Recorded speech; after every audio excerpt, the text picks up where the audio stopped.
क्या दिल्ली एनसीआर को दहलाने के लिए सरहद पार से कोई नया ब्लूप्रिंट तैयार किया गया है? सवालों का काफी लंबी फहरिस्त है, लेकिन इस बीच पाकिस्तान की खुफिया एजेंसी आईएसआई और मुनीर गैंग के उस खौफनाक प्लान का पर्दाफाश हुआ है जो देश की राजधानी में आतंक का नया नेटवर्क खड़ा करना चाहते थे। लेकिन दिल्ली पुलिस की स्पेशल सेल ने 12 संदिग्धों को दबोचकर इस नापाक मंसूबे को नेस्तनाबूद कर दिया है।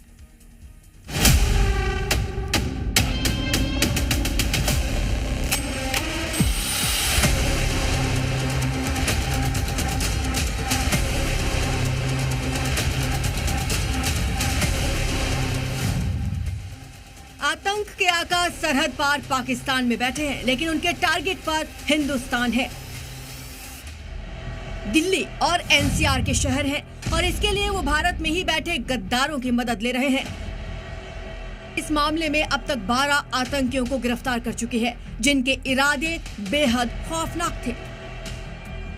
गिरफ्तार किए गए 12 संदिग्ध आतंकी पाकिस्तानी मॉड्यूल गैंगस्टर शहजाद भट्टी के निर्देश पर दिल्ली के कई ठिकानों की रेकी कर चुके थे।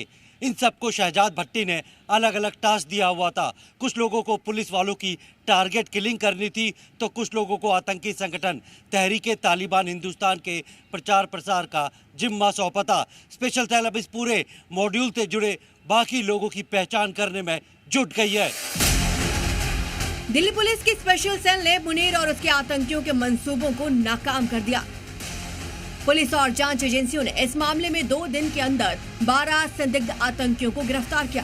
पुलिस के मुताबिक आतंकियों का ये गिरोह पाकिस्तान में बैठे आईएसआई हैंडलर शहजाद भट्टी के इशारे पर काम कर रहा था। संदिग्ध आतंकियों से जांच एजेंसियों ने पूछताछ की तो कई अहम खुलासे हुए। इसमें सामने आया कि आरोपियों को दिल्ली और पड़ोसी राज्यों में पुलिस जवानों पर हमला करने का टारगेट दिया गया था। इसके अलावा युवाओं को आतंकी टीम में शामिल करने की जिम्मेदारी दी गई थी। इसके अलावा इन लोगों को भारत में तहरीके तालिबान के प्रचार प्रसार का जिम्मा दिया गया था। गिरफ्तार आतंकियों की निशानदेही पर पुलिस ने इनके कब्जे से भारी मात्रा में हथियार और गोला बारूद बरामद किया है। इसके अलावा इन लोगों के पास से कई ऐसे संदिग्ध वीडियोस मिले जिसमें उन्होंने पुलिस जवानों की रेकी की और वीडियोस पाकिस्तान भेजे। जांच एजेंसियां ये भी पता लगा रही हैं कि आरोपियों को फंडिंग, निर्देश और अन्य सहायता किन माध्यमों से मिल रही थी और उनका संपर्क किन विदेशी हैंडलर से था।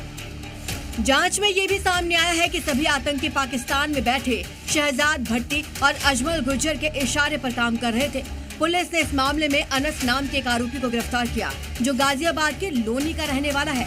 जी न्यूज की टीम लोनी के 25 फुटा रोड अशोक विहार के उस इलाके में पहुंची जहां अनस अपने परिवार के साथ रहता था। जी न्यूज ने उसके पिता से बात की तो उनका साफ कहना था कि अनस उनसे ज्यादा वास्ता नहीं रखता।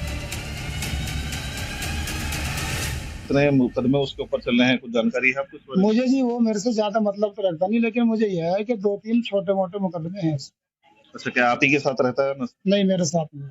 अच्छा, कब से आप मुलाकात नहीं हुई या कब से आप उससे मिले नहीं हैं? मेरे से तो तकरीबन वो 6 महीने पहले वो आया था यहाँ पे, तो कह के यूँ कह रहा था जी वो मैं वेल्डिंग के काम में जा रहा हूँ पंजाब। अशोक विहार के इस गली में रहने वाले लोग हैरान हैं। उन्हें इस बात की भी जानकारी नहीं है कि अनस का पाकिस्तानी आतंकियों से कनेक्शन है। अनस पहले रहा करता था और पिछले काफी महीने से वो अपने घर नहीं आया था। फिलहाल पिता ने जानकारी जो दी है कि अनस फिलहाल इस समय जेल में बंद है और उन्हें इन मामलों के बारे में कुछ जानकारी कुछ समय पहले मिली थी। पुलिस की जांच में ये भी खुलासा हुआ कि मेरठ का रहने वाला मोहम्मद रिहान पाकिस्तानी हैंडलर्स के संपर्क में था। उसे पुलिस पर हमले के लिए 3 लाख रुपए का लालच दिया गया था। वहीं दिल्ली फरीदाबाद में सुहेल ने टीटीएच के समर्थन में पोस्टर्स लगाए थे। आतंकियों के इरादे बेहद खतरनाक थे, लेकिन दिल्ली पुलिस और जांच एजेंसियों की फुर्ती ने नापाक इरादों को नेस्तनाबूद कर दिया। ब्यूरो रिपोर्ट, जी मीडिया।